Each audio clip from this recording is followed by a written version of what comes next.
So the question here is, binipilit silang i-relate na si PRRD ang may influence kung bakit nakapasok ang Miro system. PRRD is no longer the president. Correct. And PRRD has no longer the influence or the power na magsabing, pumasok ka, impluensyahan mo ang sistema ng COMELEC, ibibigay ko sa iyo ang Project Grand A, Project Grand B. Wala nang ganun eh. Bakit pilit pa rin ikinokonek sa kanya? Alam mo, nakakatakot dito, Pam. Kaya may mga ganyan ng pasakalye. Mind conditioning. Totoo yan. Mind conditioning na sakaling manalo ang mga senatorial bets o ang mga kandidato ni PRRD, i-claim ng Marcos administration na dinaya sila dahil sa Miro system.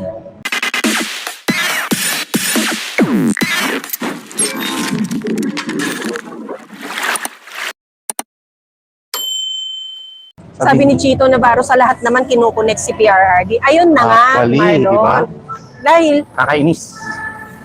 malakas yung audio, parang si Pam sa kalam. O ano naman, nung ako po ang may...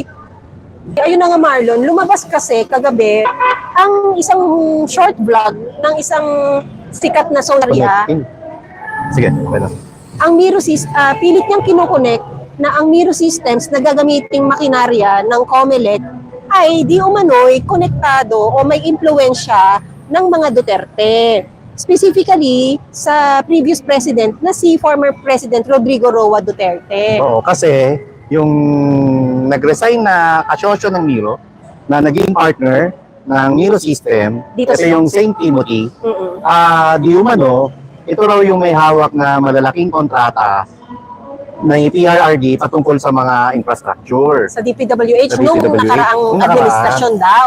Pamela, chinik natin, hanggang ngayon po, kasi po yung St. Gerard na sister company ng St. Timothy ay talagang quadruple A contractor. So kahit siguro sinong presidente, makakakuha sila ng account kasi quadruple A, yung triple A malupit na yun eh. Pero yung mga quadruple A contractor, ito yung mga high-rise.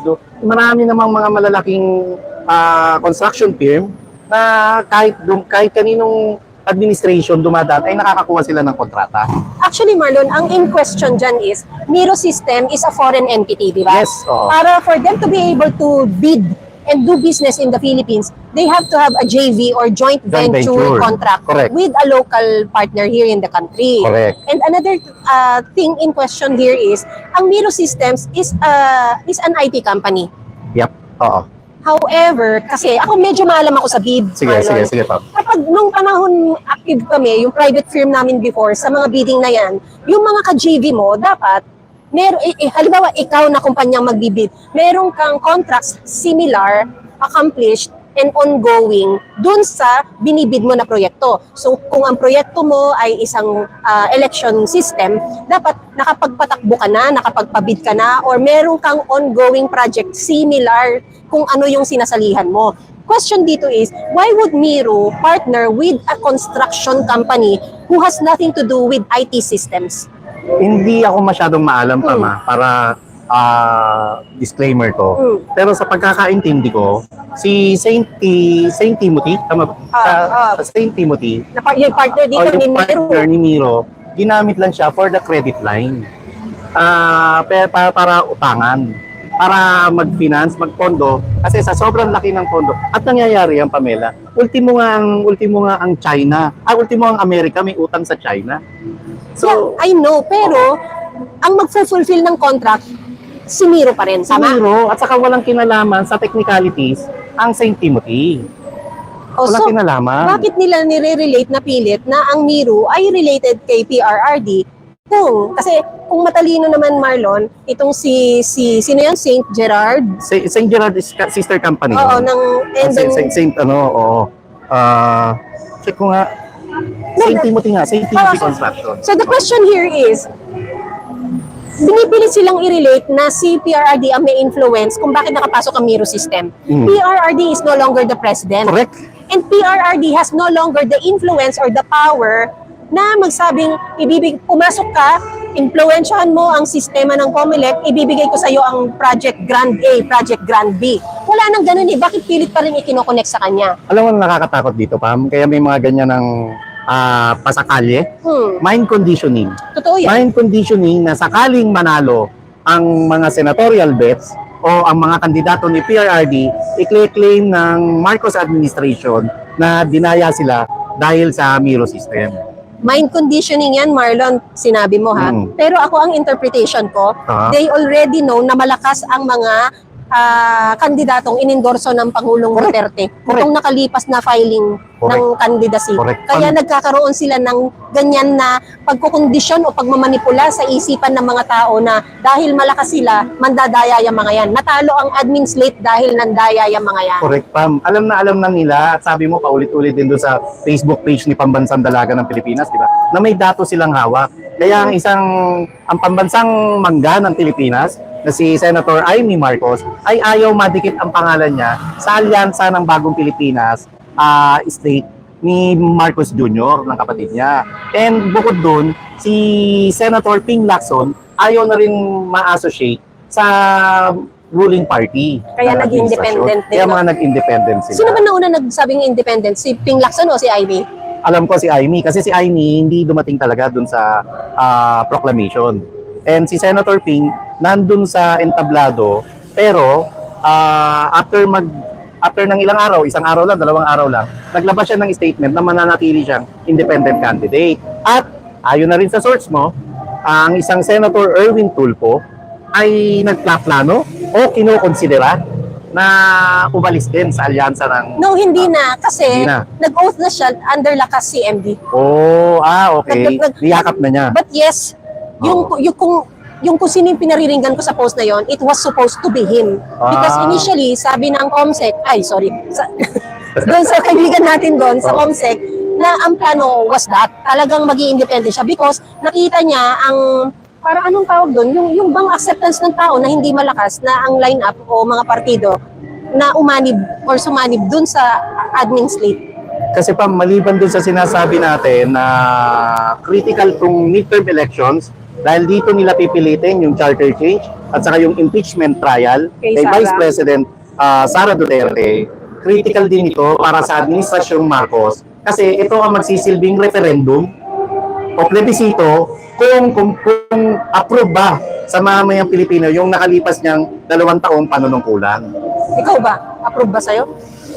Double thumbs down, di ba? And wala ka nakitang accomplishment. Ito pa Marlon ha. Matatandaan natin kasi ang ini-establish ng isang ito na ma-impluwensyang social media personality na to na nagsabi na tayo ay na yung habang tayo daw ay nalilibang sa hearing ng isang Alice Guo, ng mga Pogo, tayo ay nasalisihan na ng isang foreign entity which is the na Korean o Korean-owned technology ng Miro Systems. Parang nasalisahan na nga tayo ng mga taong ito with the influence of the previous administration na PRRD. Hindi po totoo yan. Oh, hindi totoo. Dahil ito ay una nang nag-undergo ng bidding sa COMELEC at una na ring isiniwalat ng isang Congressman Marcoleta noon nakaraan 2 buwan, Marlon. Well, in fact also, he also exposed George Garcia na merong mga offshore accounts na tumanggap di umano. So walang salisihan. It was George Garcia who awarded the contract to Miro Systems. And you have to remember, George Garcia, isa siyang appointee ni Marcos Jr. Ni Lisa Marcos nga Lisa Marcos, okay. Hindi naman nagtatrabaho yung isa. Yung appointee siya nung asawa, nung babae. Correct. So, para naman malusutan sila ng in-appoint nilang tao sa COMELEC ng isang previous administration sa pagkatao ng PRRD, ganun talaga sila kahina. Diba? Kailan nag-umpisa yung hearing ng Pogo? 5 months ago. 5 months ago. So, this was March, April? Around that, March, April. Around that month. Ang bidding nangyari February 2024. So, tapos na ang bidding, di ba? And kung may question, bakit ngayon nyo lang nilalabas yung ganyang anggulo na kinokonek nyo kay PRRD? Dahil ba nararamdaman nyo na diretso sa inidoro ang mga kandidato ng administrasyon at patuloy na lumalakas ang mga ini-endorsong kandidato ni dating Pangulong Rodrigo Duterte? Nadidistract daw siya dun sa babaeng naka-black sa likod. Huwag niyo na-distract po kami sa inyo. Nagigigil ako. Natakot ako. Sa totoo lang, magagabi na lang meron pa akong imagination sa isip ko na babaeng nakaitim. Ano yung babaeng nakaputi? Ano tawag? White lady, di ba? Oo. Eto, black lady. Baka anino ko pa yung makita niya. Ang ano pa rito. Tapos, sino mo may kakayahang mandaya? yung nakaupo o yung hindi nakaupo. Yun Ganun nga, yun ang nakasimple yun, sinasabi di ko. ba? At saka Marlon, tapos na po ang mga panahon na dapat ginagamit ninyo ang underdog na tema ng kampanya. Correct. Kayo po ay nakaupo na. Kayo po ang nasa kapangyarihan. Kayo po ang may say. Kayo po ang dapat na may desisyon. Para ho kayo ang umaray, na kayo ang api, na kayo ang dadayain, na kayo ang hindi sinusunod. Hindi na po umuubra sa tao yan eh. Oh, eto, gusto nyo, binabantayan, hindi nyo nabantayan yung bidding. Hindi naman natin pinagtatanggol ang Miro, pero parang ang layo ng ang layo ng pag-connect nyo. Spin, no? Parang spin ang layo. ang sagwa ng spin. Okay, overall, sagwa. Ang sagwa ng Okay, spin. so eto, pamakailan lang, last week, pinalitan naman ang director ng National Printing Office. Oh.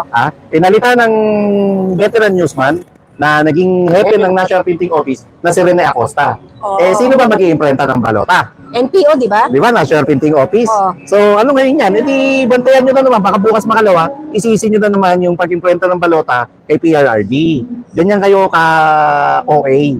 Ganyan kapilit. Alam mo yun, trying hard yung ginagawa nyong paninira para i-connect nyo ang Duterte sa magaganap na dayaan sa next year. Alam mo Marlon, whoever initiated this kind of ploy, ang hina. Parang Okay. ngayon ko na-realize na ang hina palang mag-strategize or maging tactician ng isang Secretary Cesar Chavez. Kung sa kanya galing to ang lakas, ang taas pa naman ang pagtingin ko sa mamang to dati. Wala. Alam Tumalab ninyo na. yan, di ba? Tumalab na. Napakalabnaw. Tumalab Tsaka na. even yung speed na yan, yung spin, kasi tatawagin natin to nung nasa kampanya tayo, yung headline spin, di ba Marlon? Yung ulo na yan na parang kinukonect nyo kay Duterte ang Miro system. Kung nandun tayo sa third floor at tayo ang nag-assess niyan, baka kung sino yung nag-propose ng headline na yun, nawak-wak na. Sa Tama. totoo lang. Tatawanan lang Tatawanan natin yun. lang. Ang tatawanan lang natin yun. And catch pa rito, ang nakikinabang dito ngayon, yung isang local candidate ng Pasig City na si re-election is Pico Soto.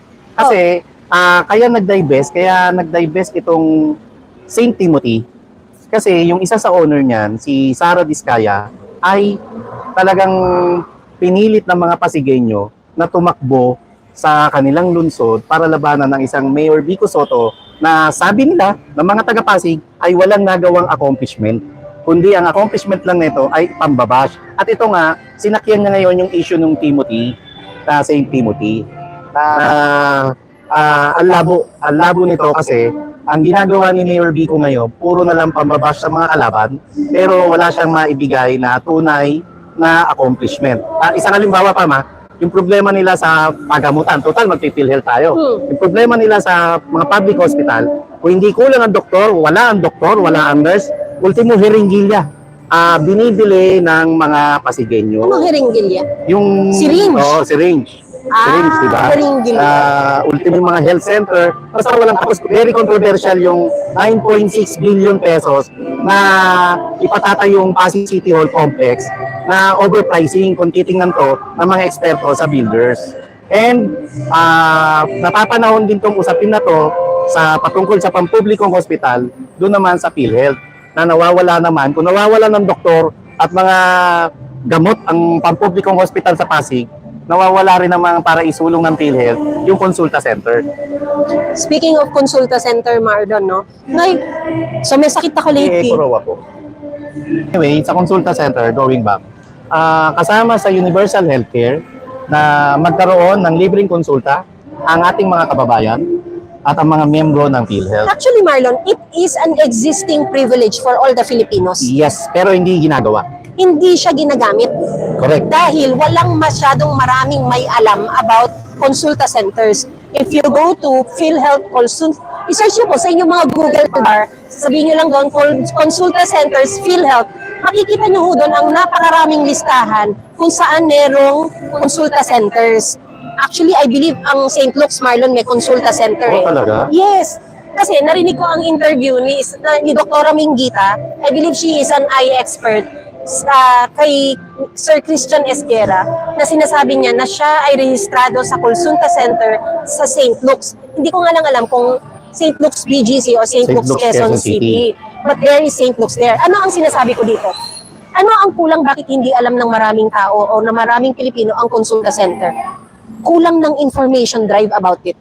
Kulang ng pagkakampaign about this specific privilege na meron ang isang Juan de la Cruz. Imagine nyo, Marlon, kung lahat ng Pilipino, lahat ng mahirap, alam na merong konsulta center na binibigay na libre ng PhilHealth centers or PhilHealth bagay, agency. ma'am. Ang laking Napakalaking bagay, Marlon, na wala kang excuse na pwedeng sabihin na hindi ka o hindi mo kilala ang doktor. Correct. Diba? At walang dahilan para lumala ang sakit ng mga kababayan. Dahil maaagapan kung ginagamit mo ang pribilehiyong konsulta sa At mga doktor. Unang-una may kulang dyan, syempre yung pamahalaan.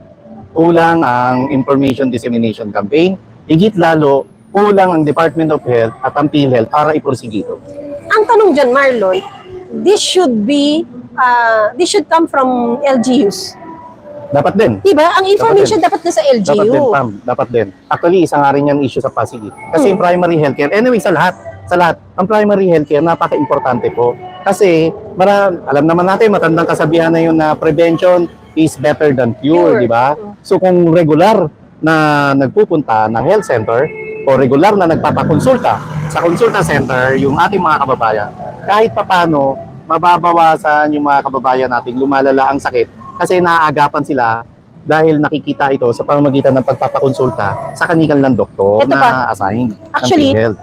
nilista ko, Marlon, sa Ano ba? consulta center, kapag ito ang na-avail mo, you have now access to a proper healthcare na sinasabi mo. Kasi ang una pa lang pwede mong ma-avail, CBC. Yun ba yung blood Complete count? blood count. Complete blood count. Oo. Ang urinalysis Sa ihi. sa ihi yan. At ang chest x-ray, yan yung sa... X-ray, oo. X-ray mo. That's- At nag-expand sila ngayon, Marlon. Alam mo bang covered na ang diabetes? Test for diabetes, ultrasound of the abdomen, at nandyan din ang mammography. Napaka-importante Importante nito, yan. Marlon, sa mga babae. At ito ay hindi mura, ha? Kung tutusin, kung kukunin mo ito sa mga private company, ay private hospitals, Magkano yan? Marla. Nag-range pa ba? Alam mo, to be honest, yan ang hindi ko ginagawa sa sarili ko. Yung alagaan ng Dapat sarili ko itatry mo sa na yan. konsulta-konsulta Dapat din. itatry mo na. Dapat, lalo may edad na tayo. Hindi ko naman pinagsisinungalingan yun. Parang sa pandinig ko yun. Oh. This has to, for everyone's awareness, meron hong konsulta centers na pwede ninyong mapuntahan at magparehistro ho kayo para ito ay makakamenos na sa inyong mga gastusin. Kaya nga nakakasama ng loob, Marlon, na alam mo yun, merong 90 billion na kinuhang pondo sa PhilHealth na hindi naman dapat dahil ang pakiwari o ang rason ng isang sekretary ng finance na si Ralph Lecto ay ito ay kukuning kadagdagang pondo para magpagawa ng Marlon? Infrastructure. Bakit hindi nyo bawasan yung 500 billion na naka-earmark para sa ayuda program Oo. at doon kayo kumuha doon sa sinasabi nyong infrastructure na hanggang ngayon wala pa ho kayong naipapagawa ng mga solid project o hard project. Alam mo, nakakalungkot din kasi, Marlon, nagagamit ba ito para tumaas ang need ng tao for dependency sa kanilang mga opisyal? Hindi posible yan, Pag. Napaka-posible niyan. Na habang ginigipit nyo ang taong bayan, lalo silang nagmumukhang timawa, lalo yung silang gustong-gusto na mamalimos sa pamahalaan na ibibigay susubuan sa pamagitan ng ayuda. At ito pa ang naisip ko ngayon lang, Marlon. Halimbawa, ikaw si Kapitan. Si Mayor. Mayor, may sakit po ako, kailangan ko po ng tulong ninyo. Sige, ako nang bahala sa endorsement. I-endorse kita kay ganyan. Sabihin mo, ako nagpapunta sa'yo sa doktor na ito, sa ganitong ospital. Pero alam mo, ang gagabitin na fee doon, yung konsulta. Di pa, pero nagmukha doon sa pasyente na ikaw, sa'yo, ako may utang na loob. Di ba? Parang inaano nila eh. Walang iniwan yan sa pinamimigay na ayuda. Namimigay si Speaker Martin ng 5,000 pesos at saka 5 kilong bigas. Pero kanino galing yun? Di ba? Pera din natin. Pera rin ng taong bayan yun. Pera ng taong bayan. Pero yung pag-credit grab nila na sila ang tumulong, pera nila yon, sa sariling bulsa nila yon, yun yung entitlement naman na nagkakaroon sila. At yun naman yung parang heroic deed naman na nakita ng isang pasyenteng walang alam, di ba? Na parang, he saved me. He saved my life. Hindi dapat kasi ganun no? Yung para panatilihin mong kawawa ang mga constituents mo para dependent sa'yo, para may relevance ka. Yun ang nakakainis na tipo ng kandidatong iiwasan natin for midterm election, Marlon. Correct. And doon sa information dissemination, ang may pagkukulang din dito yung PIA. Yung Philippine Actually, PCO. PCO and PIA. Although under naman ng PCO ang PIA. Pero dapat sila na yan para hanggang rural areas, alam nila na merong consulta center simula nung pinagtibay ang Universal Healthcare Act. Is it likely na deliberate nilang hindi ito ini-inform sa tao? Sa tingin ko, na-overlook nila. Talaga? Etong bagong upo. Baka hindi lang rin nila nalaman. Talaga? Although kasi si Ted Herbosa, dati ng dati ng Dior. Sa tingin ko lang baka mali ako Or pwede ring deliberate para nga magmukhang pulubit ang taong bayan, ang mamayang Pilipino.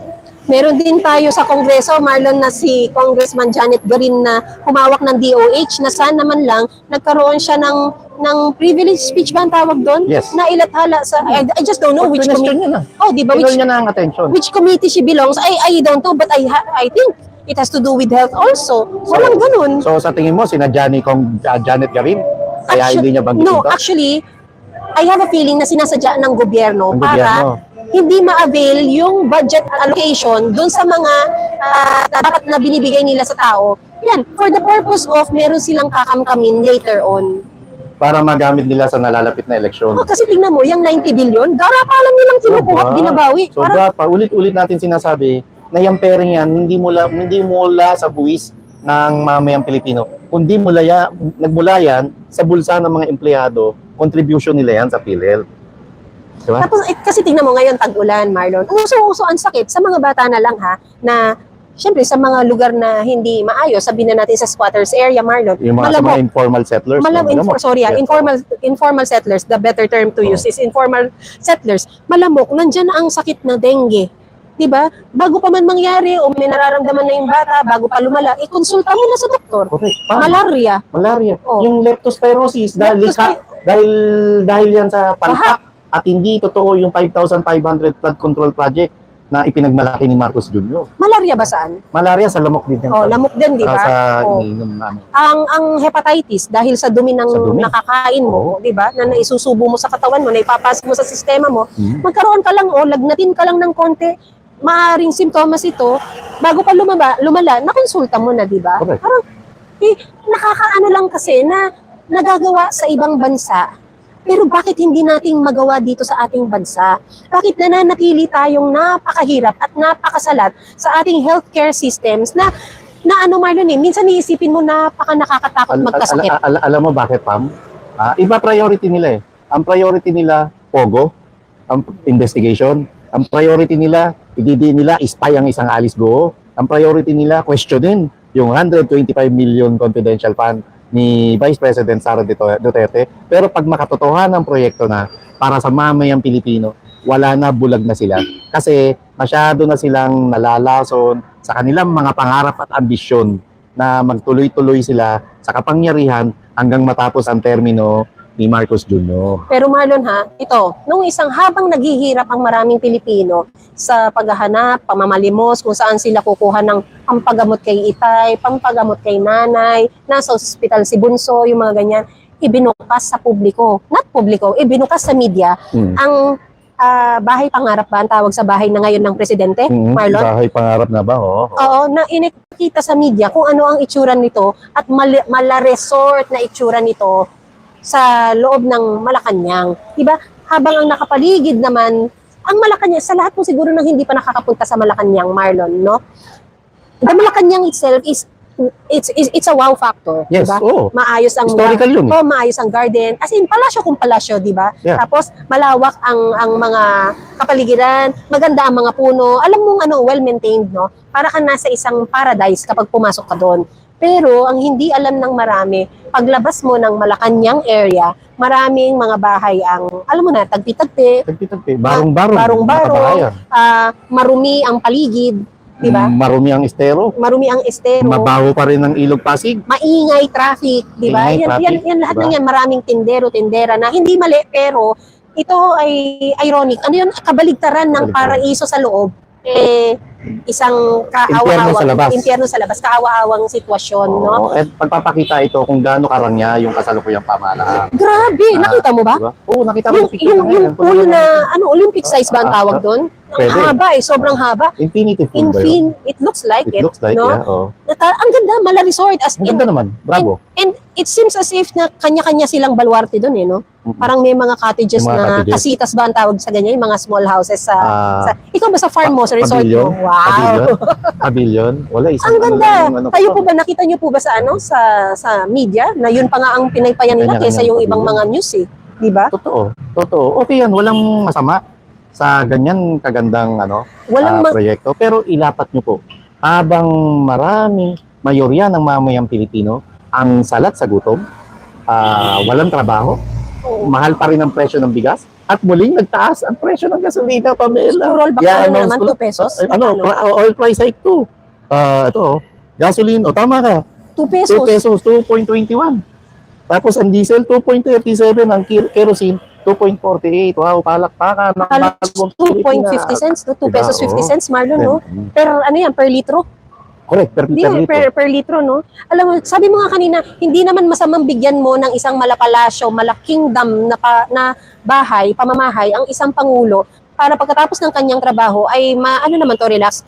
Para sa pangulong nagtatrabaho. Correct. Para sa pangulong maraming Ano ba vision accomplishments. nito? Ano ba vision nito? F1 race, Party. concert, party, passion show. Passion sa show. loob ng palasyo. Aanin yung passion show na yan. Kung ang mga kababayan natin ay hirap na hirap, na ultimo pambili ng car consilio, pambili ng short, pambili ng damit, wala sila. Malamang sa malamang ngayon magkakaroon sila ng damit kasi magkakampanya, campaign shirt. Pero aanin mo yan, di ba? You mentioned party, no?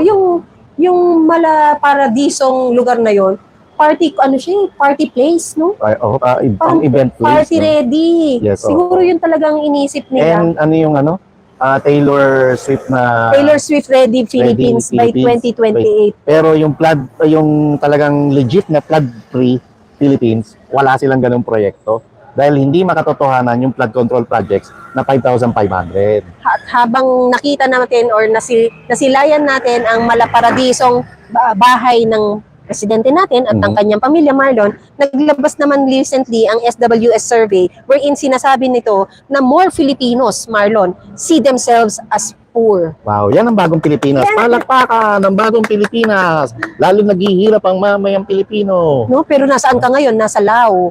Wow. Ikaw ay nandyan ngayon na ako actually hindi nakaka-proud nung umalis siya ng bansa para naman i-market di umano ang Pilipinas at maghikayat ng mga foreign investors dito sa ating bansa na mag-invest at gumawa ng negosyo. Oh. Again, sasabihin na natin ulit, ako as the foreign company, foreign entity, foreign business, bakit ako pupunta dito sa Pilipinas? Unang-una, Marlon, paglapag ko, ano ang bubungad sa akin? Anong klase ng airport?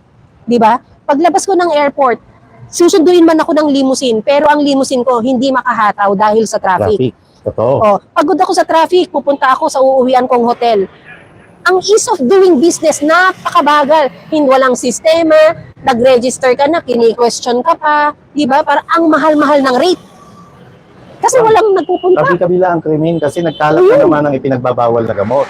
Tapos, ang presyo ng kuryente, sobrang taas. Di ba? Nakakatakot mag-on ng aircon, Marlon. Lalo yung mga namumuhunan, masakit na masakit sa kanila yan. Kasi iba ang presyo ng residential at iba ang presyo ng commercial rate Sa sa kuryente. talaga Lalo ba? ang industrial, iba pa. Ay, lalo siguro ang industrial, Marlon. Correct, di ba? Pero tama ka dyan, ha, buti na bring up mo. As a foreigner, ang una kong i-consider sa lugar na pupuntahan ko, crime rate. Totoo. Diba? Totoo. Gaano ako kaligtas dun sa bansang papasyalan ko? Totoo. Gaano ako kaligtas sa bansang pag-i-investan ko ng negosyo? Diba? Totoo. And, sige ba? Sige. Kung lumabas ako ng Metro Manila, mamasyal ako, sabihin ko na sa Boracay o kung saang may mga beach resort ang bansa, ako ba ay makakauwi pa o kikidnapin na ako? Yung ganun di ba? Nakakatakot. Tama ka. And eto, nag-resign na lang ang isang Benhar Abalos sa DILG bilang secretary. Paano ka, kung ikaw foreign investor, paano ka nakakasiguro, pinag-resign mo kamakailan lang o 2 years ago, yung mga police generals and police colonels, dahil sangkot sila sa ipinagbabawal na gamot di umano, pero iniwan nyo nakahang. Hindi nyo nilinis ang pangalan nitong mga opisyal na to at hindi nyo pinangalanan kung sino yung sinasabi nyong general at police colonel na sangkot sa ipinagbabawal na gamot. So, ikaw, kung ikaw foreign investor, ba't ako mag-i-invest dyan? Yung ultimang mga police officials, Hindi nila ginagalang. sangkot sa illegal drugs, di ba? So, nasan ngayon yung responsibilidad nyo para linisin yung pangalan ng mga kaawawang police generals and police colonels? Wala. Hanggang ngayon, umiiyak ng katarungan yung mga anak na natutukso at nabubuli sa eskwelahan dahil ang kanilang tatay, di umano ay sangkot sa ipinagbabawal na gamot. Samantalang madali para sa kanila na tukuyin kung talagang seryoso kayo sa kampanya sa ipinagbabawal na gamot. Pangalanan nyo sino yung police colonel, police general na sinasabi nyo sangkot sa sindikato ng ipinagbabawal na G. Diba? Tapos ngayon, ang pilit yung binabalikan ay ang extrajudicial killings na itinuturo nyo naman sa pamilya kay Pangulong Rodrigo Duterte. Kung saan, itong EJK, yung war against drugs ng DPRRD ay sinaluduhan ng mayorya ng ating kababayan dahil totoo naman talaga sa nakalipas na administrasyon na ibalik sa kalsada, na ibalik sa mamamayang Pilipino ang kalsada. Ang kakalsadahan, no? Diba? Oo. Ito na lang, Marlon, lalayo ka pa ba? Mm. Ikaw na foreigner, na ikaw na gustong mag-invest dito sa bansa, mas mamarapatin mo pa bang gawin yun kung ang mismo presidente ng bansa is in question in terms of the alleged usage that he has or dependency sa isang pinagbabawal na gamot? Correct. At hanggang ngayon, ayaw na ayaw, tinatanggi na magpasailalim siya sa hair follicle drug test. Kaya maganda nga yung ipinakita ni Atty. Vic Rodriguez Nung nag-file siya, no? nag-file siya ng kanyang COC. Nagulat ako doon. Nakita niya yung drug test result niya. May dala siyang Na result. dapat lahat ng mga kandidato ngayon, lokal o national man, ay magpasailalim sa drug test. Totoo yan, no? Tapos ikaw na Pangulo na walang sound mind and consistent mind na hindi mo alam kung ang bansa mo isusuong mo sa isang nakaambang na bang-bang-bang, di ba? Para Diba? ano, talagang matatakot ang mga investors. Marami na nga nagsialisan, Marlon, ni Yung Google Philippines, wala Google na. Philippines, Ang wala na. masaklap, yung Samsung, nag-invest sa Vietnam. Yung Apple, Meta, Microsoft, nag-invest ulit din sa Vietnam, di ba?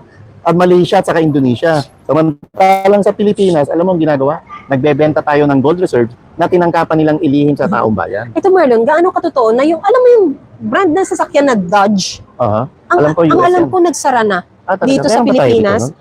Dodge Philippines? I American- believe merong ganun akong nabasa. Talaga? Oo, actually, nakakalungkot lang na na parang napag-iiwanan lalo ang Pilipinas mula nang maupo ang Marcos Yan ang bagong Jr. Pilipinas. Di ba? Pamela. Yan ang bagong Pilipinas. Sa halip mapaigi, lalo tayong nalugmok sa pusalian, nalugmok sa kahirapan. Ay, nako. Hindi Bigat, natin no? alam. Kasi Bigat. parang yan yung tipo ng administrasyon na walang accountability, di ba? Na hindi mo, yung imbis na akuin mo ang isang pagkakamali, ipapasa mo sa nakaraang administrasyon. Tapos, yung mga proyekto na accomplished by the previous administrations, Gawin mo. gawin mo, aakuin mo ngayon. Dahil alam mo sa sarili mo, wala kang ginagawa. Pero, nasaan ka? Kailangan ka ng bansa, lumayas ka, nasa law ka, nag-aano ka, nagma-market ka, Marlon, ng bansa natin para maghikayat ng mga investors. Pero ikaw ba mismo, meron kang statement nilabas dun sa dun sa mga kababayan nating ginurgurs sa Saudi? Oo, no? Diba? Ang lungkot nun. Wala kang Ang nilalabas. lungkot nun. Pati yung Diba? mga mambabatas natin sa Kongreso. Wala, tahimik, tiko, walang mabibig. nagsalita. Diba? Buhay yung nawala. Hindi ko alam saan pa tayo papunta. Kung yung sarili mong kababayan hindi mo tinitindigan, tinatayuan, ano pa yung mga investors na hindi naman natin talaga kasalinlahi ang mga yan, di ba? Oh. Wala nang kumpiyansa na mag-invest dito yung mga banyaga. Kaya hanggang ngayon, yung pinagmamalaki nilang $70 billion pledges, foreign investment pledges, di ba? Asan na ngayon? Singilin natin sila mula sa 24 na foreign trips ni Marcos Jr. Ano na resulta ngayon? Ito kayang pagkakagaling niya sa Lao na yan, Marlon, ano kayang pledge ang i-report niya na nakuha niya? Wala. Pledge, ha? Pledge. Wala. Baka Yun ang spray sa malungkot, hangin. diba? Correct. Pledge lang din, mananatiling pledge. Ang pledge naman, Marlon, walang sinisweldohang tao ang pledge. Ang pledge naman, walang tax na binabayaran ng Puro pledge. pangako lang yun. Puro Walang pangako. makatotohanan. Ako naman, kung wari ako may utang sa'yo, sasabihin ko sa'yo na, sige, magbabayad ako bukas. Until you have the money, hindi ako bayad sa'yo, di ba? Correct. Mananatiling promise lang yun. Wala nakakaawa na tayo. Sabi ni Marian Julian, adik talaga kapwa OFW namin, binitay, tinatawanan. Napakahilig niya sa ganyang moment, di ba? Na kapag he is caught off guard and has nothing to say and has no awareness of what is happening, tinatawanan niya. Una na niyang ginawa yan nung tinanong siya kung totoo bang gumagamit siya ng pinagbabawal na gamot, di Wala. ba? Parang hindi siya yung kakamping lalapitan mo. At hindi siya yung kakakitaan mo na may kakampi ka sa kanya. Alam mo, hindi lamang si Vice President Sara Duterte ang nabudol ni Marcos Jr. Hindi lamang si Atty. Vic, hindi lamang tayo. Kunti ang masaklap. Ultimo, mga kababayan nating OFW, nabudol ni Marcos Jr. Dahil yan, sa pagkakabitay sa isang kababayan natin sa Saudi Arabia, kitang-kita kung gaano kapabaya at kung gaano kalambot at walang malasakit si Marcos Jr. sa mga OFW. Imagine, doon na siya nang hihingi ng pledge sa country na mas mayaman pa tayo noon. Kawawang Correct. Pilipin. Tama ka, Mariter Mix Vlog. Correct. So, kaya nga, kagaya na sinabi ko kanina, mula nang naupo ang administrasyon na to, napag-iwanan na ng todo ang bansang Pilipinas. Correct. Ni wala kang nakikitang bagong daan, Marlon. Wala. Yung Paway, ano ba yun? Yung bridge sa Ilocos, Oo. kinlaim niya, yun ang nag-initiate noon, panahon pa ni Pinoy, na tinuloy ng isang Duterte, na ngayong matapos, accomplishment mo. Saka yun ang maganda sa kay Pangulong Duterte, no? Hindi siya credit grabber. Puro, totoo. And hindi siya epal. Hindi siya epal. Hindi siya epal.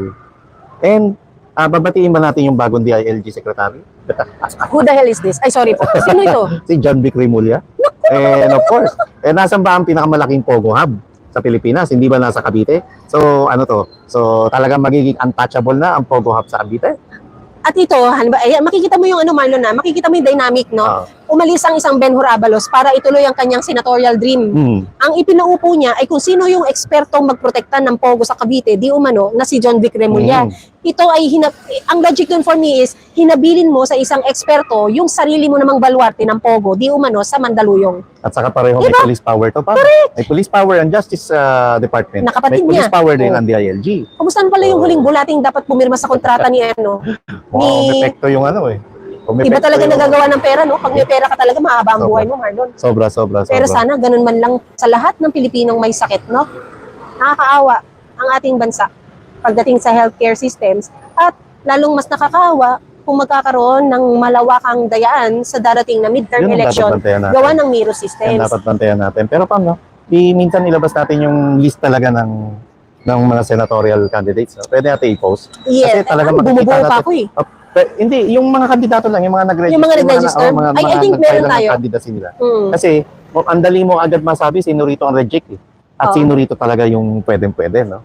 At pagka nakita natin yung pangalan ng isang Attorney Vic Rodriguez, isang Congressman Dante Marcoleta, parang si... At automatic, lahat ng nasa PDP. Pati PDP. Lahat ng itinaas parang ng PRRD.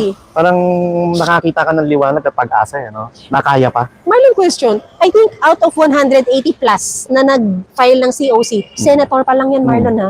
Kailan lalabas ang malinis na listahan? Alam ko mag-e-end bank pa sila para tanggalin mga tinatawag na nuisance candidate. I-schedule yan. So by next year pa yon? Hindi, asap yun. Kasi kailangan ma-imprenta yung balota. And yun ang bantayan natin. Yun ang bantayan, Amahin Marlo. natin yung National Printing Office. Bakit biglang-bigla nagpalit ng liderato sa NPO? At ang mag-iimprenta ng balota ay ang NPO. Meron hindi lang sa NPO may pinalitan, Marlon, na meron ding parang associate judge na bagong upo. Yun sa Sandigan Bayan. Oo, sa Sandigan Bayan, no? Kasi ito yung nagdesisyon na para palayain si Ang Laila de Lima, Laila de no? Lima. So, dito mo kasi makikita Laila de Lima. talaga, Yes. Okay. dito mo kasi, Marlon, makikita talaga na ang parating na midterm election ay numbers game. Tama naman kayo dyan sa numbers game na yan. Kaya tayo tuloy, ang campaign natin na instead of quality numbers, napipilitan tayo na basta tinaas at hindi kakampi ng administrasyon, iboto na natin. Dahil Yes. very critical. Sige, papaypayan natin yung kampanya na yan, pero pagdating ng 2028, dapat malinis na dahil ang ina-expect ng sambayanan ay maiupo natin ang isang VP Sara. Correct. Pero dapat, ang mga nakapaligid kay VP Sara, yung mga quality leaders na, di ba? Yung talagang may kay. Yes, yung may alam, yung halimbawa ang siya man ay Marunong. mga ibang bansa, yung mga Kasi isipin mo magbabantay. talaga, pag natuloy yung impeachment trial, Mhm. then yung charter change, no? Katakataka, ang naging chairman ng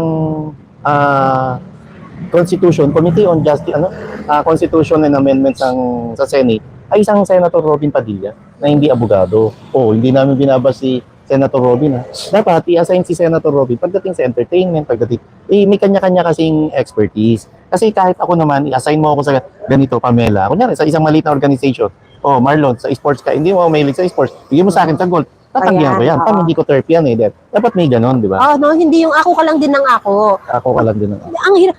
Pero Marlon, makikita mo ngayon na talagang, I think it's friendship over between Marcos Jr. and VP Sara. Umalis ang isang Marcos Jr., hindi na siya, for the first time yata ito, no? Hindi na siya ang ginawang caretaker ng bansa. At tatlo ang ginawang At caretaker. tatlo, oo, nandyan ang E.S. Bersamin, Oo. nandyan bakit si Dar? Si Dar yata ginawa din Australia, Oo, ginawa. ang alam ko. Tapos isa pa, so tatlo silang caretaker. So, ibig sabihin, yung tatlong yun, hindi solid yung tiwala sa kanila niya, no? Lalo kay Lucas Bersamin. Na pwede mo naman bakit iwan na lang kailangan kay E.S. Bersamin, di ba? Baka Bakit naman kailangan may iba pang cabinet Baka secretary? may iniinda naman sa kalusugan ng E.S. Bersamin. At kinailangan yan i-unload din ng iba pang burden. Okay, Di ba? okay. Baka si E.S. Bersamin is only focused sa Natuloy ba si Malacanang. Adrian? Oy, mga katete kay Ebon, ano nga ako, kung Sino si natuloy yung Adrian? Adrian Bersamin.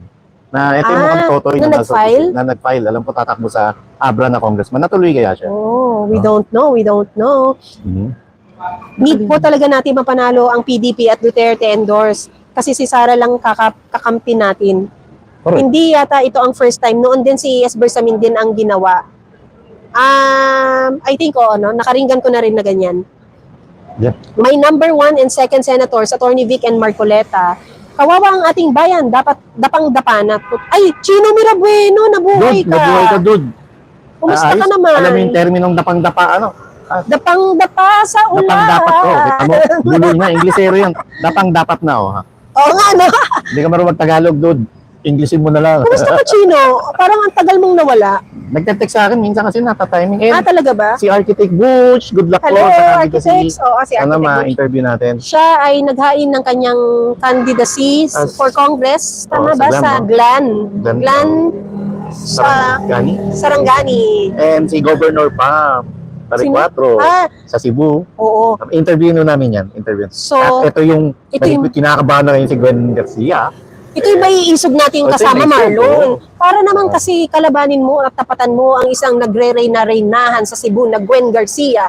At ikaw ay isang Pambarikwato. Si Miss Pambarikwato po ay ang best friend ng namayapang si Miss Dr. Rowena Burden. So, lahat po ng mga taga Cebu, if you want a reboot or a restart ng Cebu, vote Pambarikwato for governor. Sa lahat po ng mga Cebuano na may mga kamag-anak pa ngayon sa Cebu na botante, at gayon din ho sa mga kababayan natin na may kaibigan kakilala sa Cebu, na botante sa Cebu, tulungan po nating maibalik sa tunay na Cebuano ang Kapitolyo ng Cebu. Joanne Codilla, yes, from Cebu. Basta pa magagaling po at pa magaganda po. Anong Pambarikwato? Judni. Ano yung Jude? Ano ibig sabihin ng Jude? J-U-D. Ano ba ibig sabihin ng Yud ni, Jude? Yud. Jude kasi yun. Tinuod lagi. Jeff, oh. Judni. Pambarikwato siya. Ang gusto niya. Interview natin minsan pa. Oo no? nga kahit dayuin natin. Iboto niyo po ang kalaban ni Tamba. Yes, meron din sa ito, I think kinakampaign na to ni PH Update yung mga kalaban ni Tamba. Sa Leyte? Ayun pala, Pam. Oh. Kanina ko pa iniisip. Yung mga foreign investor, bakit natatakot mag-invest dito? Kasi wala silang wala silang heavy luggage na alam nila. Speaking of heavy luggage, Oy, ang isang Tariela Taranta, si Commodore J. Tariela. di umano ay galing sa bahay, di umano ni Speaker Martin Romualdez at lumabas di umano na may bit-bit na tatlong not luggage, black bags. Gano'n kaya katotoo yun, no? Ano kaya laman nun? laman nun? Oh, alam mo naman trash. Parang Alam mo basura galing sa loob ng so, ito po bahay. sa kanil Speaker, Commodore, apo mo itong basura Palabas ito. ka na rin lang naman. Oo. Itapon yung garbage sa Yun yung- recycle bins natin sa labas. Yes, Ganun ba oo. yun? Parang hindi eh. Parang masayang-masaya, no? Talaga Marami. everybody happy. Pag lumabas ka naman na may bag ka, Marlon, ano yung bag? Branded ba yung bag? O trash bag? Alam mo, Pam, kung hindi ko naiintindihan kung branded ang bag, Basta- ang intindihin ko, ano yung laman? Ano di yung ba? laman? Kasi baka yung laman, makabili ka ng branded bag, eh, no? Sobra-sobra. Ang sarap Baka hindi siguro lang yung branded bag. pakiramdam nun, no? Baka hindi lang branded bag. Yung ang dami-dami mong salapi. Correct. Kaya yung tag-heuer niya na Relos, saka Omega, ang tabayanan nyo. Baka biglang magpatiktilit Baka yan. mag-upgrade Baka yun. mag-80 yan, ha? Wala eh, pero Magkaiba na. napikon siya dun sa sa call out ni Ma'am Sas eh, no? Kasi inano niya Yung mga sinagot nagbabanta, niya eh. nagtatanong lang naman si Sas, di ba? Bawal na nga kasi magtanong sa sa mga tao ito. Yeah, oo. Ay, ang cute naman ni Laila! Pakita mo. Hindi na ho niya binalik si Laila sa akin. Okay lang din naman, Marlon, may sakit ako eh. Akay Pamela. Ang cute oh. Nanonood po ang aming Napanood ka, Pamela. Laila. Oh, cute eh! Kayo po, ano po ang inyong hapunan? Friday na Friday, naman po. manggo. Weekend na Kaya yung naman mga po. may... Kaya ba ika-ika ka? Uric. Oo. Wow. Okay ka dyan, Pamela. Okay pa ako dyan. Ayun, nag-ano ko eh. Di ba nag-stress test ako? Ay, kumusta? Pasado pa. Uy, ano pala eh. 93, score ko. O, i-stressin kita ulit. Gusto mo? 93, ibig sabihin, di ba? Sabi ko... Ay, congratulations ha. Okay yun. Ibig sabihin, you're living the life. Yeah. A happy life. Ano lang talaga. 93, sabi ko nga, buti pa dyan. nagkaka-93 ako grade.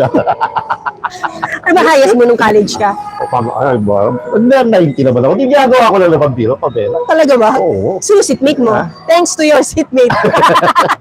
Hindi kahit yung mga entrance exam, niyabang natin dyan. Alam mo, nagugulat talaga ako. Oh, talaga?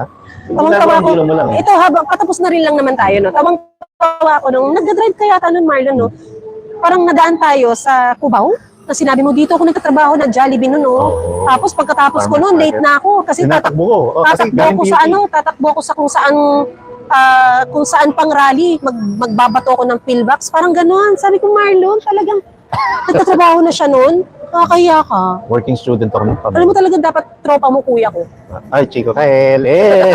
Oy, sobrang happy na niya kasi kasama na niya yung mag-ina niya. Na-miss ka, no? Oo, na-miss So, pwede na siya mag-ihaw-ihaw with beer. Actually, nakakatuwa naman sa mga kagaya ninyong mga maloko noon. Yeah. Mula nung nagkapamilya, talagang nag-iba, no? Oo, actually, Pam, hindi ko automatic pala kinakaya yun, yung hindi ko kinakaya yung dati kang, sabi nga nun sino nakakatanda nung pelikula ni Boyong Manyala? I know, naririnig ko yung boyong. Sabi nun sa pelikula ni Boyong Manyala, okay na yung hoodlum na naging pulis, kaysa naman yung pulis na naging hoodlum. Gets mo yan, di ba? So okay Oo, lang tama dati ka kang, dyan. okay lang dati kang loko-loko, tapos Kasi bigla kang tumino. nagbago ka tumino ka Kaysa eh. nung tumino ka na, may Tapos, hawak ka na responsibility, naging gadugo Nagpaka-hoodlum ka. Parang hoodlum in robes. Nandyan na kayo, mga nakaroba, may pinag-aralan, at nilulook up kayo ng mga tao as kakampi, pero ang ginagawa ninyo, isa kayo sa mga nagkokonkok ng mga krimen, di ba? Speaking of hoodlum and robes, meron akong kilala pa, kamag-anak ka to. Nakulong to, 73 years old. Although mabigat yung kaso, act of lasciviousness. Pero ano na eh, alam mo yung kasi minsan talaga yung mga biktima, gusto lang nilang kalala makakapera kasi may anak na OFW. So dinimanda. Sumuko, personal na sumuko. Walang pambayad sa abogado. Nilabasan ng resolution. May warrant of arrest. Noong September 27 pa nasa kulungan. Nagpiyansa na hanggang kanina ng hapon. Hindi pa ako pinapalabas. Alam mo bakit? Wala si judge. Mabigat. Manila to, Manila RTC. Sa Lunes, Martes, holiday. Ano So meron? extended na naman yung pagkakakulong ng Manila Day? matanda. Ano Pero yun? nasa kanila na ang pera? Nasa kanila na yung pera. Oh Nagpiyansa na. no. Diba? Na pag ikaw mahirap ka, Mailap sa'yo ang hustisya. mahirap ang justisya. Mailap na mailap.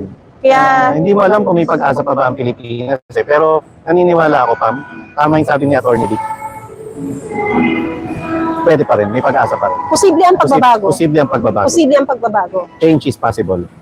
Posible ang pagbabago sa isang true opposition. Diba? Kung tama ang taong iuupo mo dyan, posible ang pagbabago. Posible ang pagbabago sa isang nagsusulong ng good governance. Totoo yan. Totoo yan, At Marlon. higit lalo yung nagdedeklara ng giyera kontra korupsyon.